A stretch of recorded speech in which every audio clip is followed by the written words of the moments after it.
Pemirsa, detik-detik penangkapan tersangka pembunuhan gadis penjual goreng berinisial IS di daerah Kayu Tanam, Kabupaten Padang Pariaman, Sumatera Barat. Tersangka ditangkap di rumah kosong milik warga. Tersangka bersembunyi di atas loteng tersebut. Kapolres Padang Pariaman mengakui tersangka berinisial IS telah ditangkap oleh anggotanya. Beginilah suasana penangkapan tersangka pembunuhan gadis penjual goreng berinisial IS di sebuah pondok di perkebunan milik warga di daerah Kayu Tanam, Kabupaten Padang Pariaman, Sumatera Barat. Tersangka ditangkap sekitar jam 15 waktu Indonesia Barat yang bersembunyi di atas loteng rumah kosong milik warga, tempat persembunyiannya selama ini di Korong Padang Kabau, Nagari Kayu Tanam, Kecamatan 2x11 Kayu Tanam. Setelah ditangkap, tersangka langsung dibawa ke Mapores Padang Pariaman. Penangkapan ini membuat warga banyak ingin melihat tersangka dari dekat sehingga Mapores Padang Pariaman diserbu warga.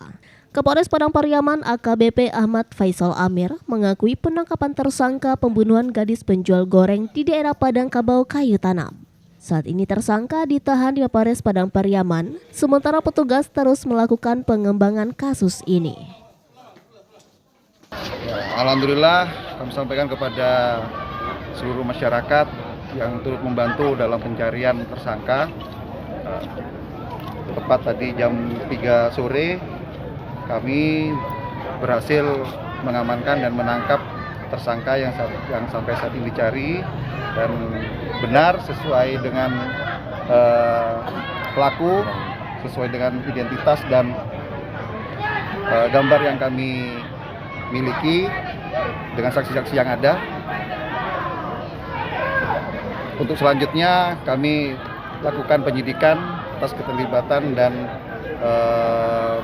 pasal yang akan kami terapkan. Lokasi penangkapannya? Lokasi di Padang Kabau, tepatnya di Nagari Kayu Tanam, Kecamatan Kayu Tanam. Ditangkapnya di rumah warga?